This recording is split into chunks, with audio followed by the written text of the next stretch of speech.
Are you courageous enough to press into the unknown?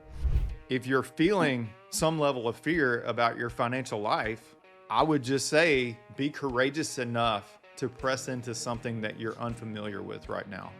Are you 100% content and satisfied with what is going on in your financial plan and your financial life? What are the things you know you know? What are some things you know you don't know? And then what are the things you don't know you don't know? When it comes to estate planning, most people have no idea about how that process works and how, you can decide who gets what, when they get, and in the amount that they get it. Welcome to the Cash Flow Legends podcast with your hosts Nate, Brandon, and Brock. Remember, our insights are not direct financial advice, so consult with your financial team before making any decisions based on the topics discussed in this show. What's going on, everybody? Welcome back to Cash Flow Legends. Man, are we excited to visit with you today? Want to start by saying we do not ever take lightly the ability to sit and talk about things that we enjoy talking about, even if we didn't hit the record button. But we also are very humbled by anyone who chooses to watch this, to share this, to hit, the subscribe button or to send it to a friend. We get to hear some stories of how somebody found us, and it's very humbling. And we just want to always emphasize that we're talking about things that we talk about when the camera is not recording. This is our life. This is what we enjoy doing. This is a big part of things that we do every day. And we're just very grateful that anybody that listens or watches on YouTube, that you participate. A reminder that our landing page, if you want to figure out how to connect with us, is open and available, cashflowlegends.com with the Z. And that's also a great way to, find the podcast and any other things that you're looking for. So we're really excited that that's active, and we look forward to bringing value to you guys today. So, gentlemen, we're talking about breaking barriers to generational wealth and then overcoming, adapting, and thriving. And there's going to be a lot of things we could really discuss here today. But when we interact with anybody that's agreed to go through our process, and I want to touch on that here in a minute, our process. Nate, what is the first thing that you normally see if somebody is not sure they can create generational wealth and there's a barrier? What are some of the barriers that you see first often when people are going through our process? And what's it relate to? I think arrival syndrome is a big one. And sometimes it's because people can't really get out of their own way of believing that, there's other things that are out there. Sometimes it's just the fact that information has been suppressed through mass marketing. The things that we teach and everything like that, for the most part, has been suppressed in the financial world that's out there. Mass marketing says, run your money through the market and buy some term insurance. And then one day you'll pay more taxes than you would have paid otherwise. And you won't have life insurance. Like that's the truth of the mass marketing message. Oh, that's the truth, right? That's not what they say. Okay, I'm with you. Yeah. So, but what they're teaching you to do is, let somebody hold your money for a long period of time. Basically, just be a cash flow conduit for Wall Street, that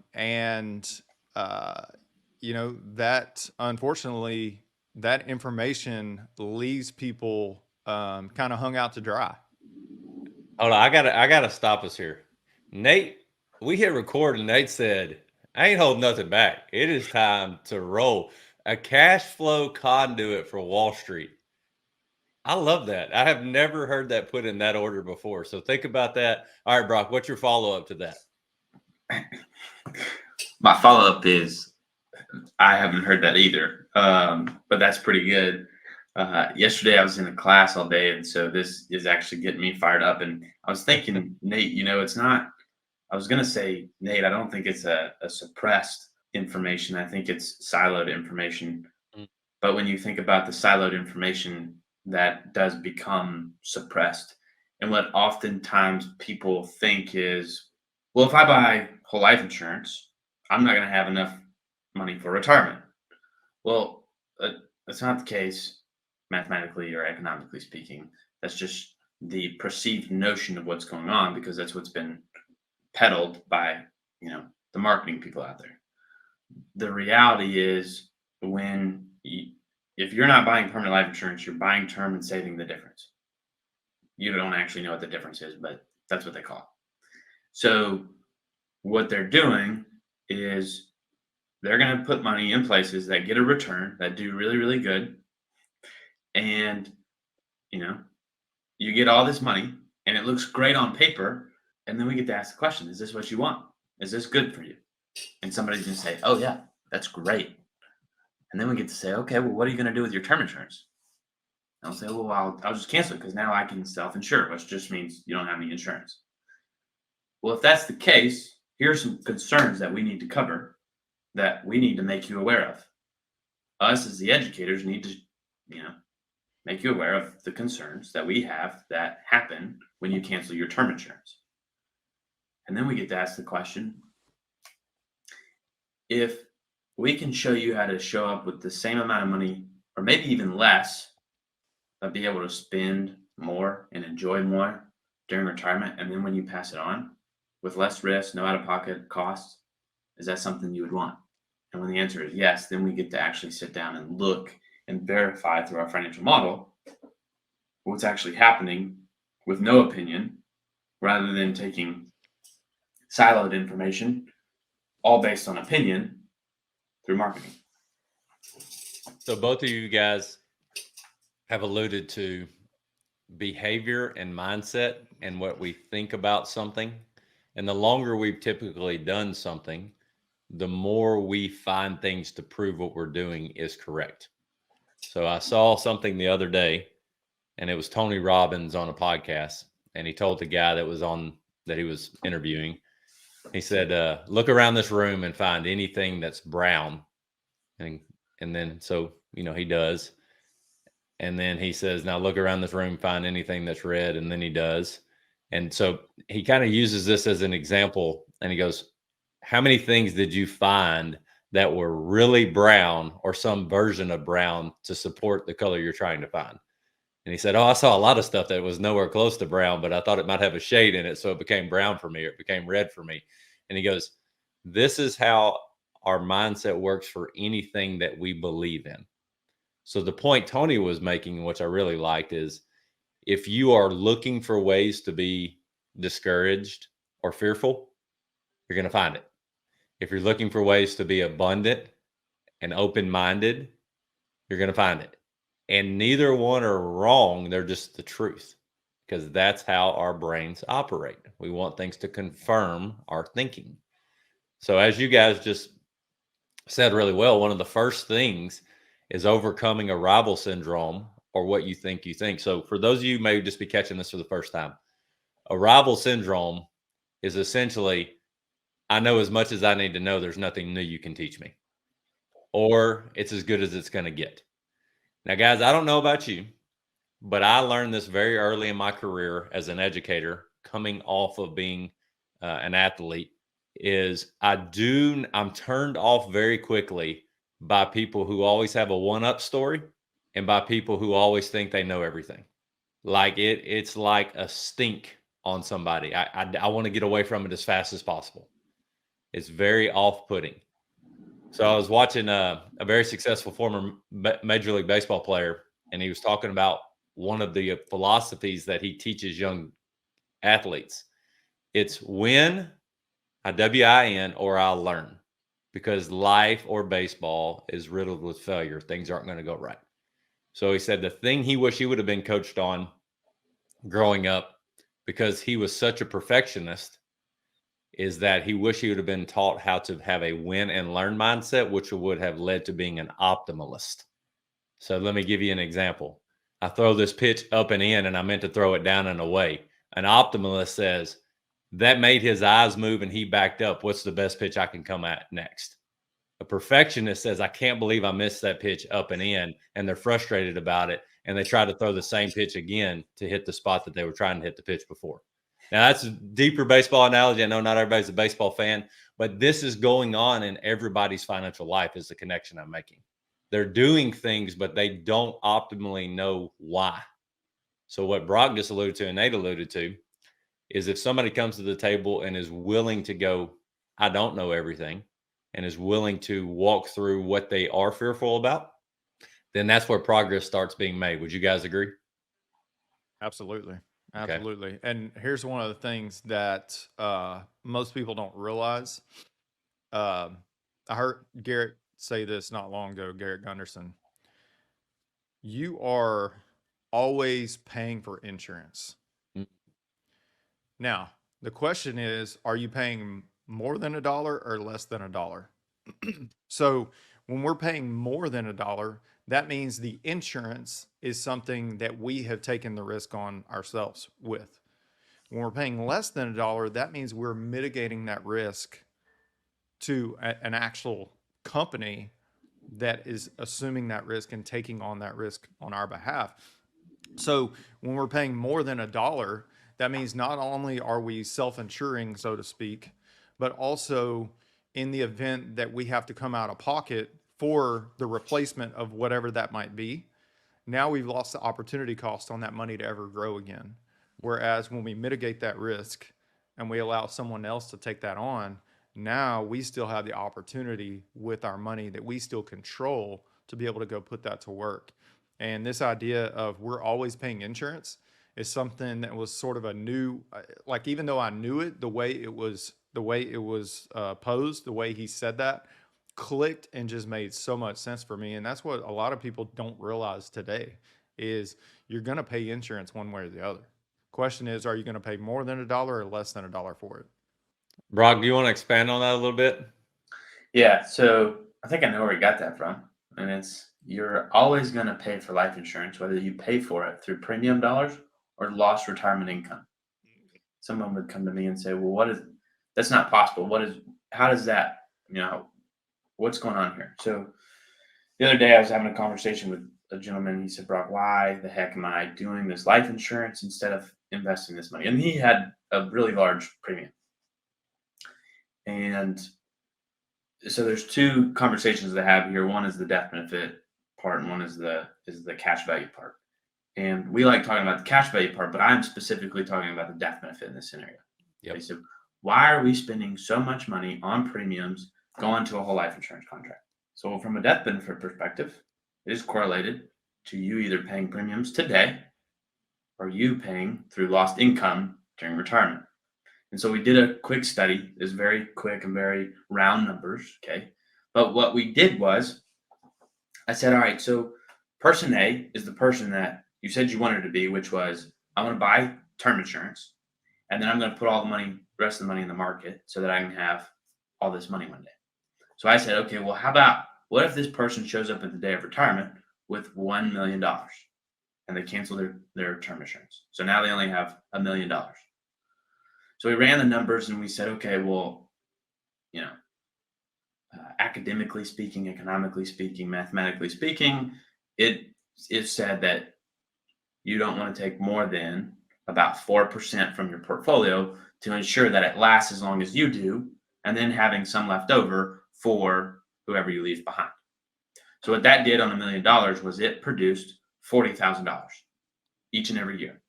Well, then that was the gross income, but they had to pay taxes on that. So then it had a net income. And that net income was around $600,000. It was like $38,000 a year for 28 years, something like that.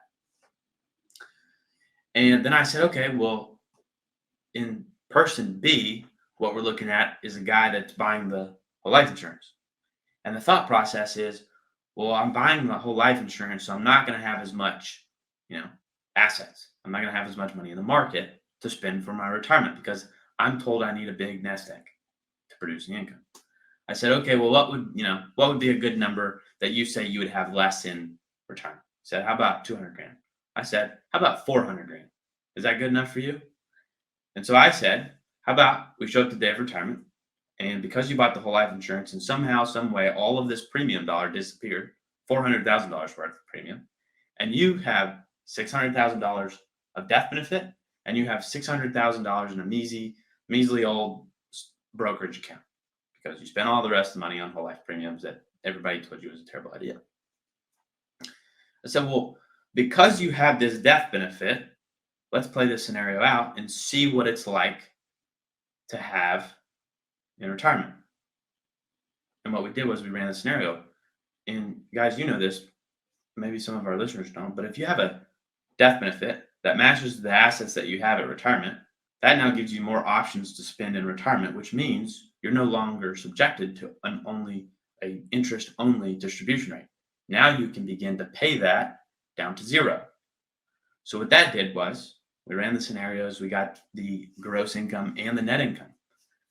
And to his surprise, though we had $400,000 less in the market, we came out with more than $250,000 of net income in retirement. And the reason that was because we paid the premiums on the life insurance and had the death benefit there. So in the end, what happens here is you either pay for life insurance through the premiums you pay or through the lost income that you have in retirement. Hopefully that wasn't too deep. No, that made a lot of sense to I know Nate and I. If somebody's just coming to this and they're hearing that for the first time, they're probably like, "What in the world are we talking about here?" But the Brock simple has thing, a master's in finance from Vanderbilt, by the way. We can create a video and maybe attach the link to that this that would podcast be so they can see the numbers of how that hypothetical situation works. what I really like about that is the education piece. So all Brock is alluding to there is he takes this member he's talking to that has a really good question that is coming from and connected to what Nate alluded to at the very beginning of the podcast. And y'all talked about the silos or the suppressed information or where the main marketing dollars go to make the world believe there's a certain way you need to do things with your dollars. So that's where your thinking comes from. And Brock says, well, let's take that thinking you think is correct and let's compare it to the thinking that I think is correct. And let's see the scenarios play out and see what happens. Because for people that are walking through that process, sometimes they need to see that person A, person B scenario, right? All right. And a lot of times, once you see that, it either reinforces what you had gotten away from thinking when you started this, or it confirms what you're thinking to continue doing it. And that's where the coaching comes in regard to the financial education piece and really having ways to walk people through that. So the role of financial education in general, for what we get to do, me, Nate, and Brock, is we are equipping people with what's really going on in their financial picture. Sometimes we call that their financial physics, to let them decide how they want to play the game. We're not telling them what to do. We're going, here's all the moving pieces, the players on your playing field, whatever analogy you want to use. Here's all the bones in your financial body. How do you want them to move together? And what results do you want to create? So let's talk real quick about adaptability and why we believe so much in what we do and what we live. All right.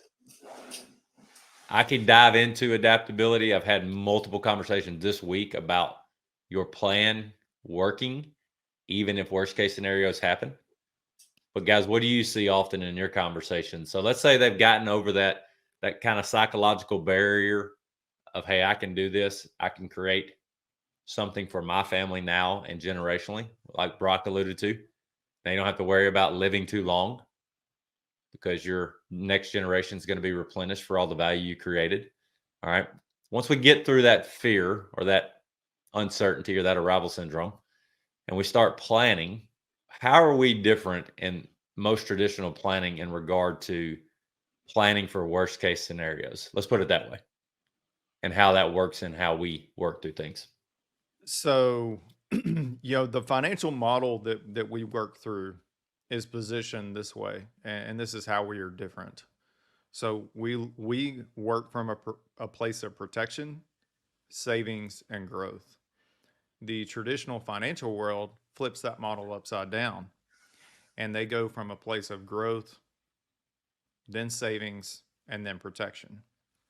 And I'm not knocking financial advisors or anything like that, but the overarching theme of the traditional financial model is we want control of your money as quickly as possible. and then you can save some money, and then you can get some insurance, you can get some protection. But we want control of your money first. Our philosophy is we want to protect your income in the best way possible so that you can save better, so that you can grow in other assets better and more efficient. So, that's really how we're different. We're coming from, really, in my opinion, from a place of love and caring for the person that we're working with, because we want to set them up for success in the best way possible. Our idea is to reduce the probability of failure to as close to zero as possible and eliminate as many of those eroding factors of wealth that we can possibly, uh, take care of. Brock, what are your thoughts? Would you ever build a castle back in the day and not build a moat around it or a wall? No, and I'd probably try to get that castle up on a hill also, if possible. Probably. And what's funny today is we're all building these financial castles, but nobody's looking at the protection of how to protect it. And when we can balance our offense and our defense, that just makes everything better. Because, like Nate alluded to, if you want your financial life to work the way that you want it to, just about everything has to go right. But at the end of the day, there's only one thing that has to go wrong. And there's no do overs in that scenario. And the problem is we have no idea when that could happen. So the best scenario, the best thing that we could do is get the most protection that we can to protect the rest of our financial life so that we can build better and save more and spend more when the time comes. So I'm going to tell a story from yesterday that ties perfectly into what you guys are just describing. Having a review with one of our members. He's a little bit older than Brock. He and his wife are about to have their first child in the next year. They're about to have the first child in May, and then they're building a house or going to buy a house within the next year. Pretty big life events. So we're taking him through the model. He already believes in whole life, and he's just raring to go to learn as much as he can. And where can I put my cash value to work? Where can I do this? Where can I do that? All very good things that he's asking about. So I start taking him through the model, and we really start diving into the protection piece. And the protection piece really emphasizes, like you guys just alluded to, with the moat and getting up on a hill to be sure your castle's protected, which is your savings and growth components. And we start walking through, and he is in the process of being sure his wills and trusts are in line. He's in the process of being sure that if he bonks his head and can no longer work, his wife will get the same amount of income or more that she's already used to as if he were working. So he recognized how important that was. He had some coverage to make that happen, but not enough to fully cover it. So we start walking through all those rules of the game.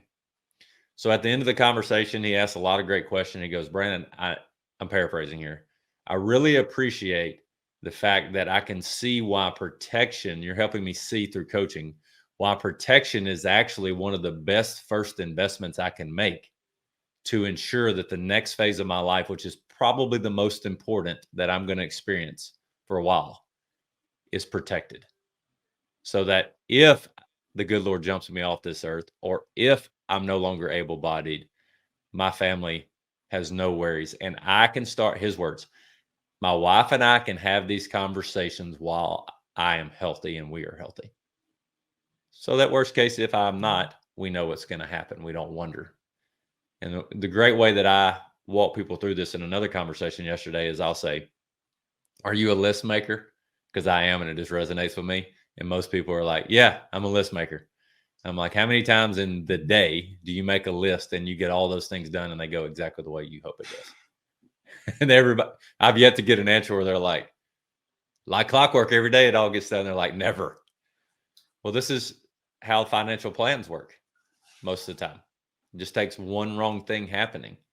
And now we are in a position to where we have to figure out how to make things work on the fly when we need income the most and we have half or none. And this is really what you guys are talking about on the protection piece. And that's what the model really helps people visually see. It's no longer us just talking about it. They can see with their own moving pieces. Now I see why protection is important, because it's not just giving me protection today or tomorrow. It's long range thinking, and it's providing me more ability to go create and bring new value into my life. It's actually decreasing risk so that when I go bet on myself, I know that I have less things that I have to worry about. So, talking to another business owner yesterday, his words again, not mine. And I want people to understand this. Our ideal potential person that we get the pleasure of working with is looking for things before they find us.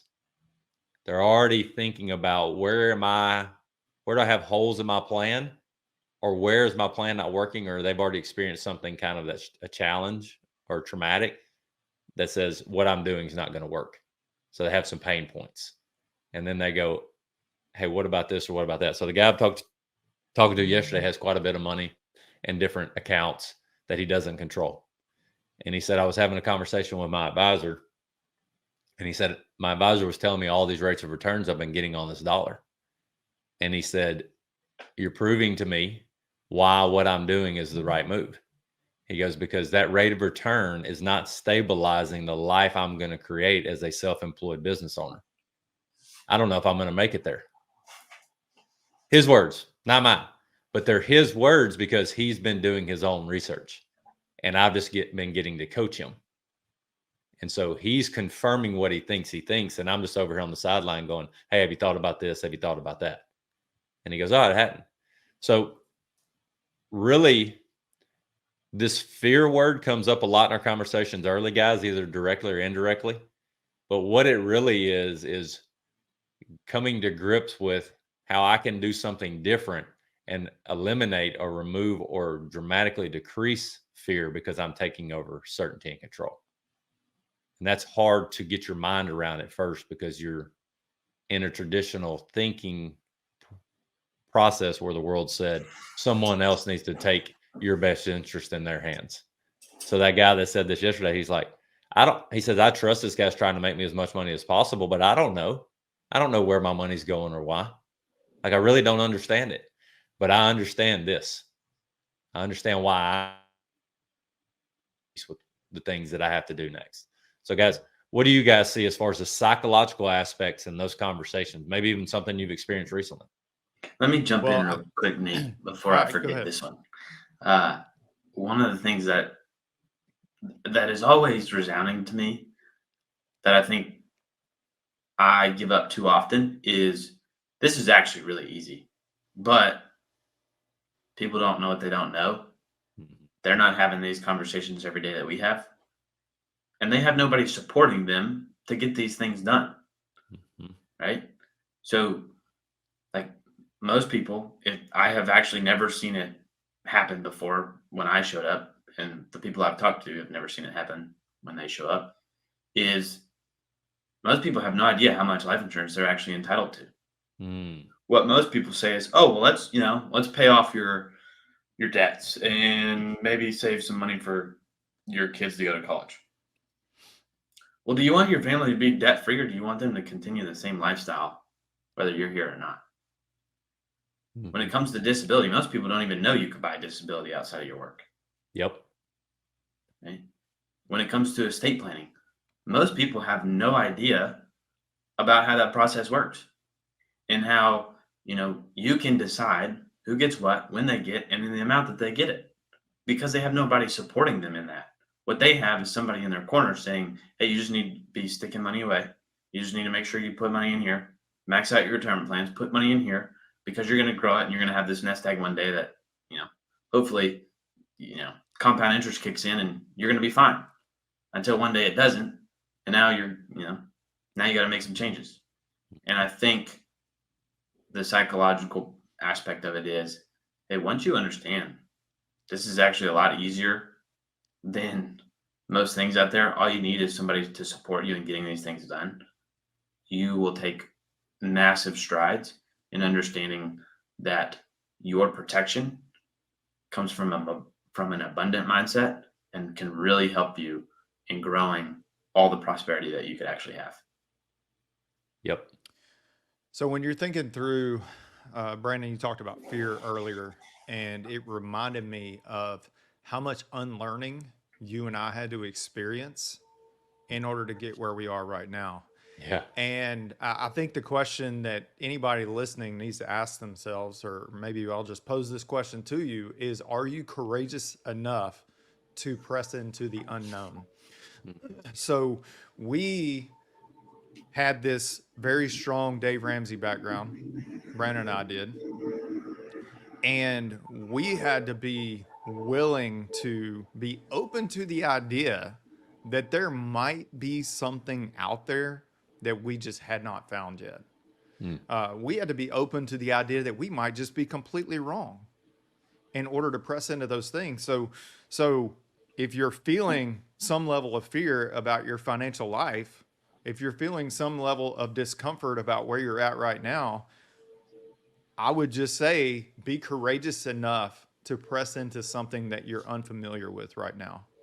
Because if you will let it, it will change your life. Um, the traditional financial world, as we talked about earlier, is not really set up for you to be empowered through what you're doing in most cases. It's set up essentially for you to be really subject to all these other institutions that are out there and subject to the performance of what they're doing with your money and everything like that.